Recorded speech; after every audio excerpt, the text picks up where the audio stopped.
최적의 산업 인프라, 편리한 교통 인프라, 대표 2차전지 클러스터, 미래형 신산업, 해안관광의 중심지, 살기 좋은 정주 환경, 미래를 여는 투자 중심지, 광양만권 경제 자유구역.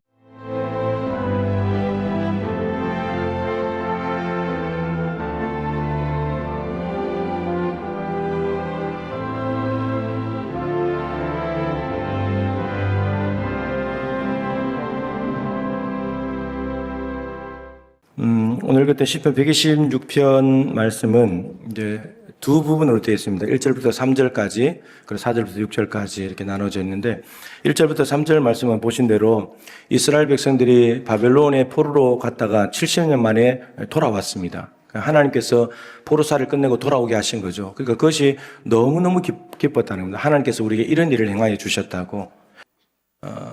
이제 이 내용이 1절부터 3절이고, 4절부터 6절까지는 이제 바벨론 포로에서 돌아오는 기쁨을 노래했다면, 이제 돌아왔으니까 살아가야 되잖아요.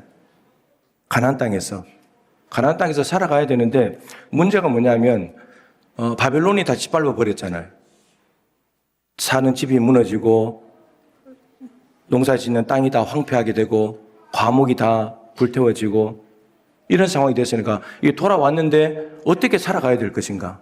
집도 없지, 뭐 먹을 것도 없지. 그러니까 새로운 삶을 시작해야 되는 그 상황 속에서, 그래서 이스라엘 백성들이 여전히 하나님의 은혜가 필요합니다. 포로에서 돌아오게 해주신 것만 너무도 귀한 은혜인데, 근데 그 은혜뿐만 아니라 이 가나안 땅에서 새롭게 살아갈 하나님의 은혜가 역시나 필요합니다. 그래서 4절 말씀에 여호와여 우리의 포로를, 지금 포로에서 돌아온 우리의 포로를 남방 시내들 같이 돌려보냈어서, 이런 네게브, 이스라엘 땅 그 남쪽에 있던 시내산 가까이 있던 그 남쪽 남방 지역 네게브 지역에 시내 물이 흐르는 것처럼 하나님 포로로 돌아온 너희들에게 하나님이 물을 주셔서 그 메마른 땅을 적시고 생명을 주시는 것처럼, 지금 우리에게 하나님의 은혜가 필요합니다. 새로운 삶을 시작하기 위해서는 하나님의 은혜를 다시 구하는 기도를 오늘 올려드리고 있습니다. 새로운 전환을 해야 되는데 그 전환이 인간의 힘으로 안 된다. 포로에서 돌아온 것도 인간의 힘으로 안 됐지만, 돌아와서 새로운 삶도 하나님이 은혜를 부어주셔야 가능하다. 하나님의 은혜를 구하고 있습니다. 처음 이스라엘 백성들이 여호수아 시대에 가나안 땅을 정복했을 때는 수고하지 않았고 애쓰지 않았고 심지 않았고 뿌리지 않았던 곡식과 열매를 마음껏 먹었죠. 젖과 꿀이 흐르는 땅이었으니까. 그런데 그 놀라운 하나님의 은혜를 받았음에도 불구하고 가나안 땅에서 저들은 어떻게 살아갔는가? 그것을 주신 하나님을 버리고 우상을 쫓아갔어요. 하나님의 말씀대로 살아가는 것이 아니라 자기들 생각대로 마음대로 살아갔습니다. 그래서 결국은 바벨론이라는 나라가 침공을 해서 백성들을 다 사로잡아 가고 살던 땅은 다 황폐하게 만들어버린 거죠. 이스라엘 백성들은 70년 포로살이를 하면서 깨달았을 겁니다. 가나안 땅이 좋았는데, 하나님이 거저주신 곡식과 열매가 좋았는데, 절실히 깨달았을 겁니다. 왜 우리가 여기 와서 이렇게 하고 있는가? 그 좋은 환경을 두고도. 여러분 기억하십시오. 하나님이 주신 은혜를 받은 사람이 그 은혜를 주신 하나님을 귀하게 여기지 않으면 그 하나님께서 주신 은혜를 다 잃어버리게 된다는 거죠. 가나안 땅을 잃어버렸잖아요. 하나님이 은혜로 주신 건데, 그 가나안 땅을 주신 하나님을 섬기지 않고 우상을 쫓아다니고 자기 마음대로 살아가니까, 말씀을 무시하고 살아가니까 가나안 땅을 잃어버렸잖아요. 하나님의 은혜를 우상에게 갖다 주고 자기 마음대로 사는 삶으로 바꿔버렸다는 거죠. 다행히도 하나님의 은혜로 이제 포로살이는 끝났지만, 그래서 고향으로 돌아오긴 했지만, 새로운 시작을 해야 하는 일은 만만치 않은 일이었죠. 자기들이 새로 다 해야 되니까. 4절에 보면 이런 말씀이 있죠. 우리의 포로를 시내들 같이 돌려보냈어. 포로를 돌려보냈어서, 이 말은 히브리어로 본다면 운명을 바꾸다는 뜻으로 이해할 수 있어요. 하나님 우리의 운명을 이제 바꿔주십시오. 그러니까 이런 거죠. 바벨론에서 벗어나서 가나안 귀환이라는 새로운 전환을 하는 것, 그리고 포로민에서 자유민으로 운명을 바꾸는 것은 하나님의 손길에 달려 있습니다. 하나님이 우리 운명을 바꿔주셔야 됩니다. 이렇게 이제 고백을 하는 거죠. 그럼에도 불구하고 백성들이 눈물을 흘리면서 뿌리는 씨앗이 있어야 새로운 이스라엘, 이제 포로가 아니라 자유민으로 이방 땅이 아니라 고향 땅에서 새로운 삶을 시작하는 데 있어서 결정적으로 풍요를 누릴 수 있게 된다는 겁니다. 여러분, 아무리 하나님이 비를 내리시려고 해도 심지 않는다면 없는 거죠. 눈물을 흘리다로 심어야 하나님이 비를 내려주셔서 풍요롭게 거두게 하는 거죠. 이 일을 해야 된다는 거예요. 여러분, 어떤 사건이 있고 난 뒤에 새로운 전환이 일어나야 되죠. 어떤 한 가지 일을 아픔이든 상처든 혹은 엄청나게 큰 은혜가 입었든지 간에 어떤 사건이 있고 난 뒤에는 그 다음에 새로운 전환이 일어나야 돼요. 이전하고 똑같이 살아가면 안 된다는 거죠. 바벨론 포로에 갔다 왔는데 포로민들처럼 살면 안 된다는 거죠. 새로운 곳으로 왔으니까 새로운 삶을 시작해야 된다는 거죠. 이런 관점으로 성경을 보면 새로운 전환이라는 것, 새로운 삶이라는 것은 단순히 과거 사건이 끝난 것만을 의미하지 않습니다. 바벨론 포로살이 끝났는데 가나안 땅에 왔는데 새로운 삶이 자동적으로 시작되는 게 아니라는 말이죠. 가나안 땅에 왔으면 새로운 삶을 새롭게 시작하고 노력하고 애를 써야 된다는 말이에요. 운명이라는 것은 어떤 사건이 끝났다고 바뀌는 것이 아니라 새롭고 변화된 삶을 시작할 때 운명이 바뀌기 시작하는 거예요. 오늘 주목하고자 하는 것은 새롭고 변화된 삶이 무엇이었는가라는 것입니다. 노아의 홍수 사건이 있었죠. 하나님께서 세상에 죄악이 너무 관영해서 물로 세상을 다 심판하겠다. 노아 보고 방주를 지어라. 그래서 100년 동안 방주를 짓고 그리고 다 쓸어버리셨죠. 근데 여러분, 홍수가 온 세상을 다 휩쓸어 갔습니다. 그리고 방주에서 8명이 나왔어요. 이제 새로운 시작을 해야 되는 거죠. 집도 없고 먹을 것도 없고 다 쓸어가고 황폐하게 됐으니까 새로운 시작을 해야 된단 말이에요. 새로운 시작을 어떻게 할 것인가? 여러분, 노아가 방주에서 나서 제일 먼저 한 일이 뭐라 그랬죠? 제사였습니다. 제사, 예배. 할 일이 얼마나 많은데 지금 홍수가 쓸어가고 난 뒤에 할 일이 얼마나 많은데 집도 지어야 되고 애들도 돌봐야 되고 할 일이 얼마나 많은데, 근데 제일 먼저 한 일이 하나님께 감사하면서 예배하는 거였어요. 왜냐하면 이 홍수로 쓸어버리는 세상 심판 중에서 구원해 주신 것이 너무 감사해서. 여러분, 노아의 새로운 삶의 시작은 예배에 있었습니다. 새로운 삶이 시작이 된 것이죠. 이스라엘 백성들이 노아 홍수 사건 이후에 이스라엘 백성이 아니라 전 세계 사람들이 셈, 함, 야벳을 통해서 다시 70민족이 번성하기 시작했죠. 근데 하나님께서는 생육하고 번성한 땅에 충만하라. 그 옆으로 퍼져나가야 된다. 근데 이들이 바벨탑을 지으면서 위로 올라오기 시작했어요. 퍼져나가야 되는데 옆으로. 위로 하늘에 닿아보자. 하나님께 도전을 하는 이런 엄청난 교만의 모습을 또 보였다는 거죠. 그래서 하나님께서 언어를 혼잡하게 만들어버렸죠. 그리고 이 70민족을 다 유기 버려버렸어요. 유기견, 누가 강아지를 갖다 버린 거죠. 그럴 때 70민족을 하나님이 유기 버려버렸어요. 근데 이렇게 이제 되고 난 상황 속에서 언어가 달라져가지고 말도 안 통하는 이런 상황 속에서 새로운 시작을 하는데 그 새로운 시작, 새로운 민족을 하나님이 만드시기 위해서 하나님이 하신 일이 뭐냐면 아브라함을 부르는 거였어요. 70민족을 다 버렸는데 근데 그 중에서 한 사람을 택해서 새롭게 하나님은 하나님을 믿는 새로운 민족을 시작하셨다는 거죠. 그게 아브라함이에요. 아브라함은 말씀이죠. 갈대아 우르에 있을 때 고향 친척 아비 집을 떠나서 내가 내게 지시할 땅으로 가라. 말씀에 순종하여 새로운 삶의 장소로 왔습니다.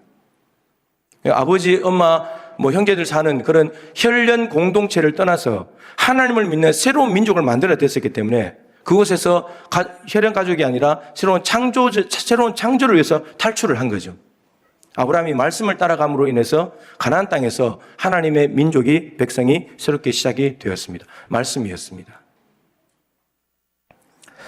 가나안 땅에 들어간 이스라엘 백성들이 애굽에서 종살이를 하던 이스라엘 백성들이 광야로 나왔습니다. 430년 종살이 하던 삶과는 광야 땅은 전혀 다른 삶이죠. 이제는 바로의 지배를 받을 필요도 없고 애굽의 체제 속에 갇혀 있을 필요도 없고 또 노역장에 끌려가서 비동과 람셋을 짓는 노동을 할 필요도 없고 하나님이 다스리시고 하나님이 공급해 주시는 양식을 먹으면서 살면 되는 거죠. 자유인으로. 새로운 삶을 시작했습니다. 근데 그 새로운 삶의 시작이 뭐였냐? 말씀이었어요. 40년 광야 생활을 살아낼 수 있는 방법은 하나님의 말씀을 듣고 살아가는 거였죠. 이스라엘 백성들은 말씀을 따라가기만 하면 새로운 삶이 시작되는 건데, 근데 광야에 나와서 하나님 말씀을 따라가지 않고 환경을 자꾸 보니까 물이 없으니까, 먹을 것이 없으니까 애굽으로 돌아가자. 새로운 삶을 살지 못하는 거예요. 몸은 나왔는데 마음은 애굽에 있는 거예요. 새로운 삶을 살려면 말씀을 따라감으로 인해서 애굽의 모든 과거의 것을 끊어버려야 되는 거죠. 그래야 새로운 삶이 시작되는 겁니다. 말씀이었습니다. 그리고 가나안 땅에 들어갔습니다. 그런데 이스라엘 백성들이 우상을 쫓아다니면서 어두운 시대, 자기 소견의 옳은대로 행하면서 정말 어두운 시대를 만들어냈는데, 그 어두운 사사 시대를 끝내고 하나님께서 새로운 시대를 여실 때 누구를 통해서 여셨는가? 한나의 기도를 통해서 여셨어요. 한나의 기도, 영혼을 쏟아붓는 기도.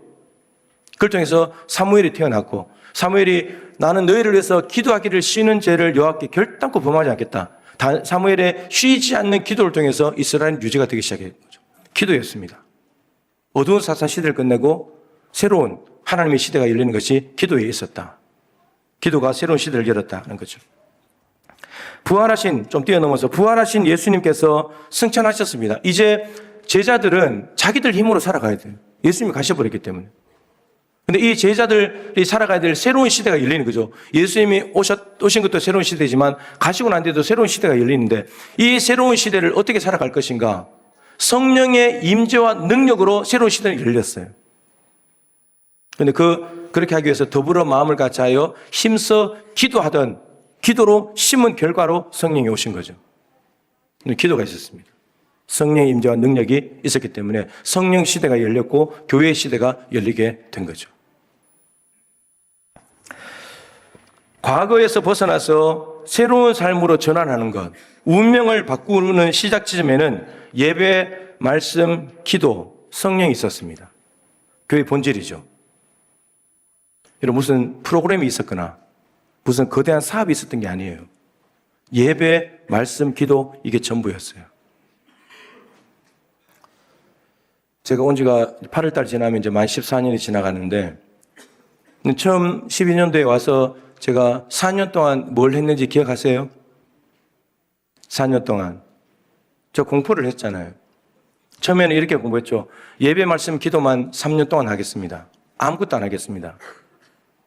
근데 제가 거창중앙교회 가서 200년 목사님을 만나고 난 뒤에 목사님 저보고 4년은 하라 그러더라고요. 그 4년을 했죠. 예배, 말씀, 기도만 했어요. 여러분, 그래서 분열의 아픔을 겪고 그 예배, 말씀, 기도를 4년 심은 결과가 2016년도 6월 26일 화해 감사 예배였잖아요. 이제 동부교회가 새로운 시작을 한 거예요. 과거에 발목 잡혀 있다가. 예배, 말씀, 기도가 그 발목을 끊어내고 하나님께서 새로운 출발을 하게 만들어 주신 거죠. 4년 동안 예배, 말씀, 기도만 한 것은 아까운 시간이 아니었어요.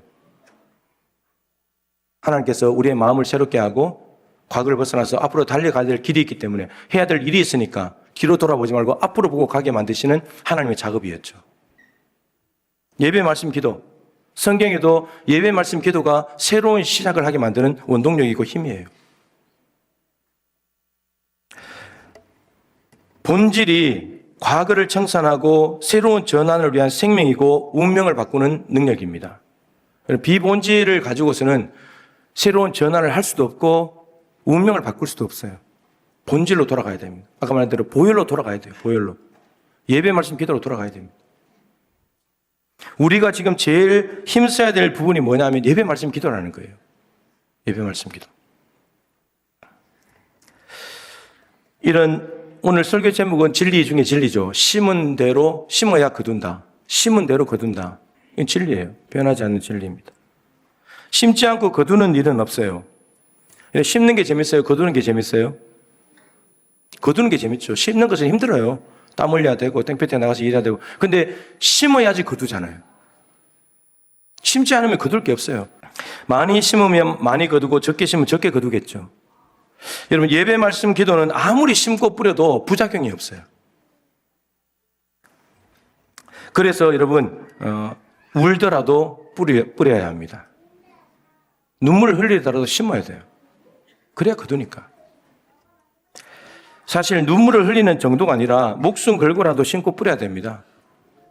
목숨 걸고라도. 예배 후에 이제 찬송가 496장 부를 텐데 2절에 비가 오는 것과 바람 부는 것을 겁을 내지 말고 뿌려봅시다. 우리는 막 심을 때 비가 오고 바람이 불면 이거 제대로 심겨질까?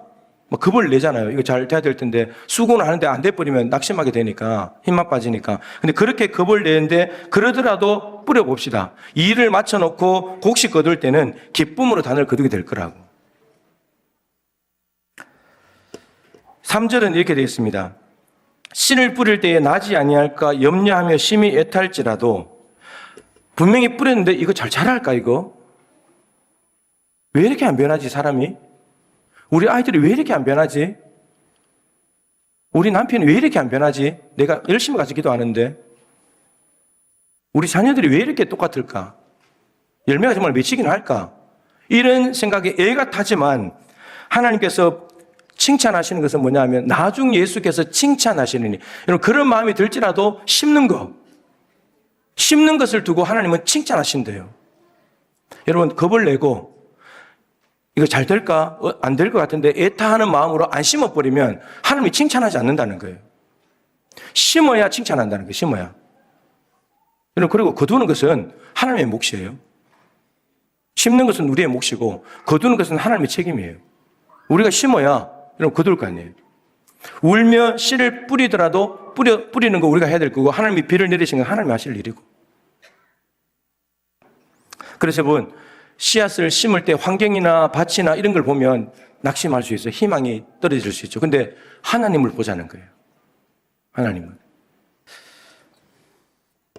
자, 애가 타더라도 심어야지 하나님이 칭찬하시고 그래야 나중에 기쁨으로 단을 거두게 하신다. 그 심을 때의 눈물을 다 잊어버릴 만한 기쁨의 단이 오고 있다는 거죠. 오고 있다는 겁니다. 그러니까 비뿐만 아니라 우리의 눈물도 곡식을 거두게 하는 자양분이 되는 거죠. 눈물을 흘리면서 뿌려야 되는 거예요. 여러분 빠르다고 좋은 건 아니죠. 우리 마음이 조급함이 있잖아요. 그죠? 빨리 우리 남편이 우리 아내가 우리 자녀들이 좀 확 바뀌어졌으면 좋겠는데 여러분 그거 안 됩니다. 나도 안 되는데. 우리 자꾸 남을 빨리 바꾸려고 하거든요. 근데 중요한 건 제대로 바꿔야지. 빨리 바꾸는 게 중요한 게 아니라. 그래서 여러분 기도하면서 안 자라는 것 같아도 기도는 계속 심어놓고 축적되면 언젠가는 기쁨으로 돌아오게 돼 있습니다. 저는 우리 아이들이 나중에 앞에 찬양팀에서 찬양하고 막 그럴 것 같아요. 차량 운전한다고 다니고 막 교사한다고 아이들 쫓아다니고 아이고 얘들아 말 좀 들어라. 자기가 그랬는데 그러고 있겠지 아들 보면서.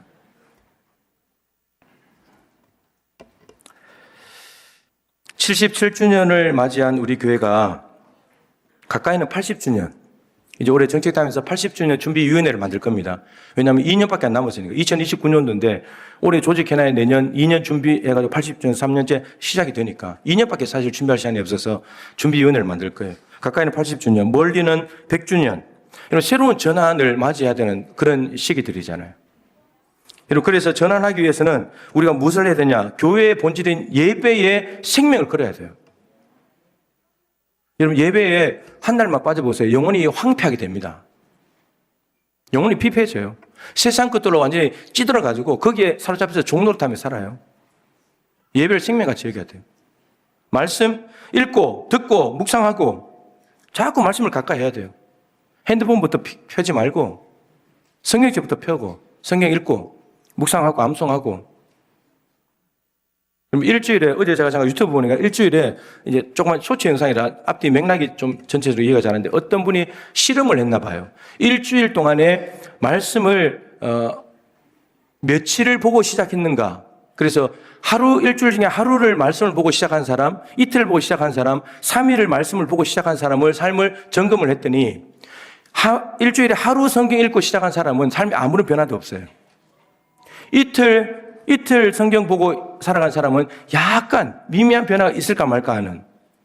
근데 3일, 4일을 성경 읽고 시작하는 사람은 삶이 바뀐대요.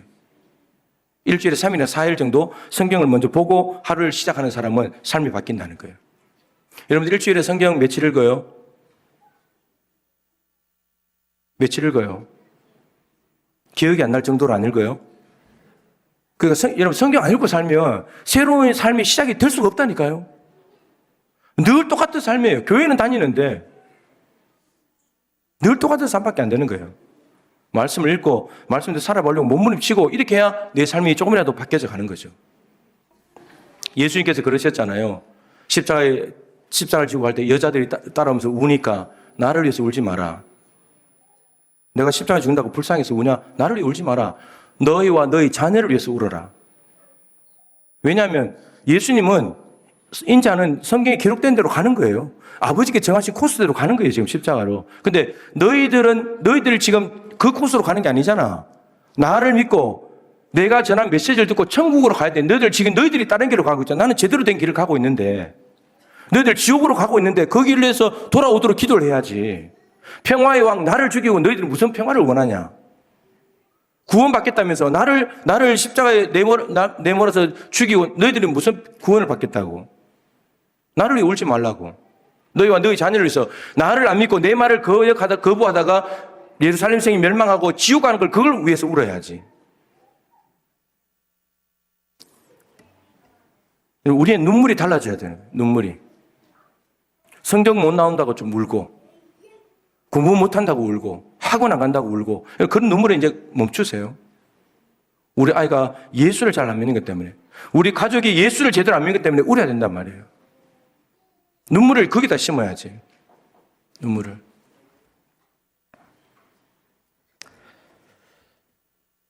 예배를 심어야 하나님을 만나게 되고, 말씀을 심어야 하나님의 뜻을 알고 이루어 드리게 되고, 기도를 심어야 성령께서 임하셔가지고 영혼을 구원하는 일들이 일어나게 된다는 거죠. 이게 새로운 전환을 위한 아주 지름길이고 핵심이라는 겁니다. 여러분, 심고 뿌리는 일은 먹을 것이 있을 때 합니까? 없을 때 합니까? 언제 해야 돼요? 심고 뿌리는 일은 먹을 것이 있을 때 해야 돼요? 없을 때 해야 돼요? 다 먹고 난 뒤에 심어야 돼요? 있을 때 해야 돼요? 여러분, 먹을 것을 다 먹고 심으려면 심을 것을 먹어버릴 거예요. 그럼 아무것도 없어요. 그러니까 먹을 것이 있을 때 심어야 돼요. 지금 여러분 교회에 교회학교 아이들이 이 정도 나올 때, 기도의 불씨가 있을 때 지금 심어야 된다고요. 지금 뿌려야 된다고요.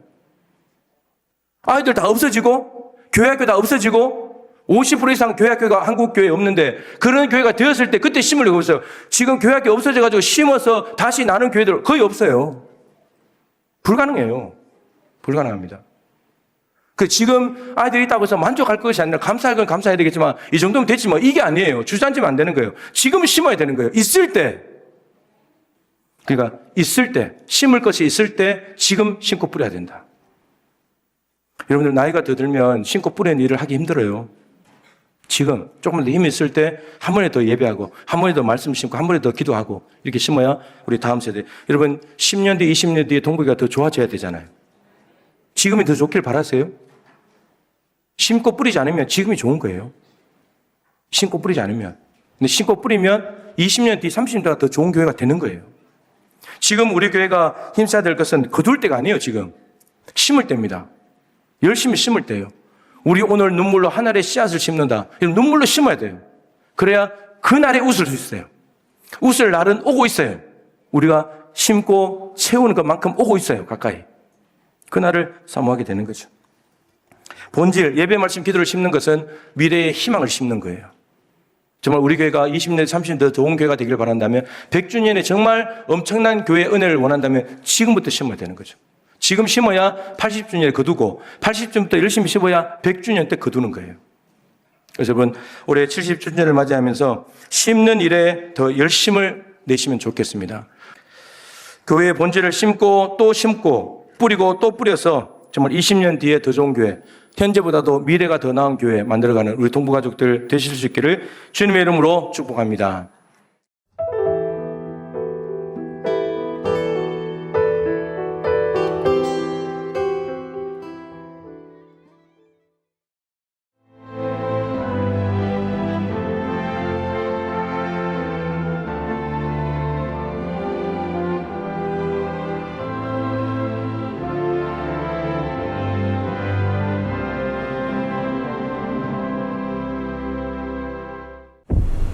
최적의 산업 인프라, 편리한 교통 인프라, 대표 2차전지 클러스터, 미래형 신산업, 해안 관광의 중심지, 살기 좋은 정주 환경, 미래를 여는 투자 중심지, 광양만권 경제 자유구역.